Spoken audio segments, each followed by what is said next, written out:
রাজা খুব ভালোবাসতো রানীকে, আর রানীও রাজাকে ভীষণ ভালোবাসতো। তাহলে রাজা রানীকে বিশ্বাস করলো না কেন? একটু চুপ করতো, তুমি গল্প বল। তারপর রানী রাজকন্যা রাজপুত্রকে ছেড়ে রাজ্যের বাইরে বেরিয়ে গেল। তারপর রাজপুত্র আর রাজকন্যার কি হলো? রাজপুত্র আর রাজকন্যাকে রাজাই সামলাতে লাগলো,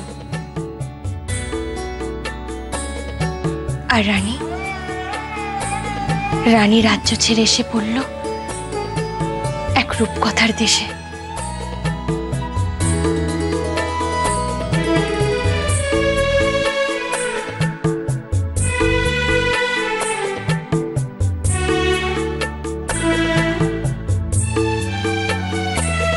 তোরা এভাবেই ওনাকে আটকে রেখে দে যতদিন পারিস, তাহলে অন্তত কিছুদিন ওনাকে কাছ থেকে হলেও দেখতে পাবো।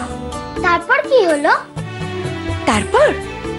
তারপর রানী যখন রূপকথার দেশে থাকতে শুরু করলো,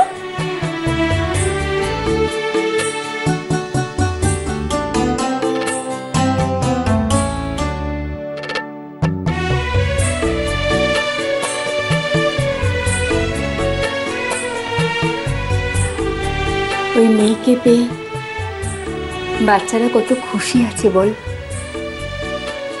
উনি তো খুশি আছেন বাচ্চাদের পেয়ে, কিন্তু জানিস তো এই খুশির মাঝেও আমার একটা চিন্তে মনের মধ্যে দানা বাঁধছে। ওই মেয়েকে তো একদিন না একদিন ওর ঘরে ফিরতে হবে, তখন এই কচি কচি বাচ্চাগুলোর কি হবে একবার ভেবে দেখেছিস?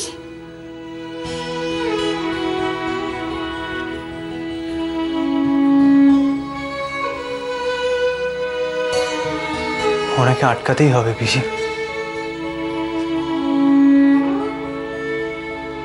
কিন্তু বাবা,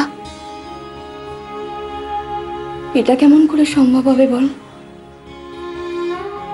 জানি না, কিন্তু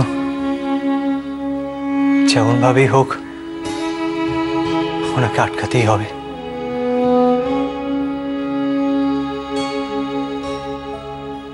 তারপর একটা গল্প বলো না গো। আস্তে আস্তে। পুতুল ঘুমোচ্ছে না, তোর শরীর খারাপ, এরকম করে চিৎকার করলে তোর ঘুম ভেঙে যাবে। আমি বলছি, দাঁড়ো, একটা অন্য গল্প বলছি। একটা বাঘ আর একটা শিয়ালের গল্প। শোন, একদিন একটা জঙ্গলে একটা ছোট্ট শিয়াল ছানা ঢুকে পড়েছে।